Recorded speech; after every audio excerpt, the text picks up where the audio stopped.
आपण पाहतोय आता गौरी मातेच्या पूजनाची पूर्वतयारी। या ठिकाणी आपण पाहतोय गरुडावर आरूढ झालेली गौराई आणि या ठिकाणी गौराईची मूर्ती ठेवत असताना खाली अक्षता ठेवलेले आहेत, त्याच्यावर एक नाणं ठेवलेलं आहे आणि त्याच्यावर या ठिकाणी विराजमान झालेली आपण गौराई पाहतोय।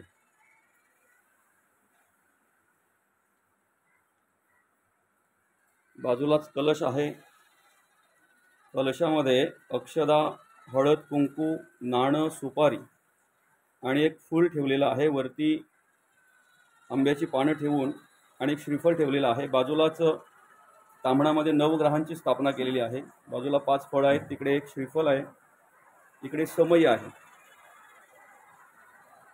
इथे बाजूलाच एक आपण तांबण ठेवलेलं आहे आचमन करण्यासाठी आणि बाजूलाच आपण पाहतोय गुळ खोबऱ्याची वाटी गणेश पूजनासाठी लागते ती, त्याचप्रमाणे खडी साखर आणि या ठिकाणी 5 विडे मांडलेले आहेत। या विड्यांचे पूजन करत असताना आपण कुलदेवता, स्थानदेवता, इष्टदेवता, ग्रामदेवता, वास्तुदेवता अशा प्रकारे इत्यादी देवतांचं आपण पूजन करत असतो।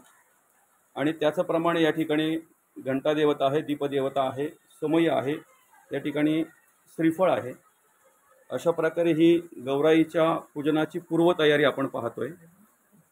आणि बाजूलाच या ठिकाणी गंध अक्षदांचं ताट तयार केलेलं आहे, पंचामृत आहे, एका तांब्यामध्ये पाणी आहे, पंचपत्र पाण्यामध्ये भरलेलं आहे आणि अशा प्रकारे एक बाजूला ताट आपण पाहणार आहोत। त्याच्यामध्ये दुर्वा, बेल, फुलं आणि गौराईचे जे काही अलंकार आहेत ते, अशा प्रकारे गौराईच्या पूजेची ही पूर्वतयारी आहे। आणि आपण पाहतोय रुंदे येथील आमचे मित्र नितीन चौधरी यांच्याकडे केलेलं हे गौराई मातेसाठी छानसं डेकोरेशन।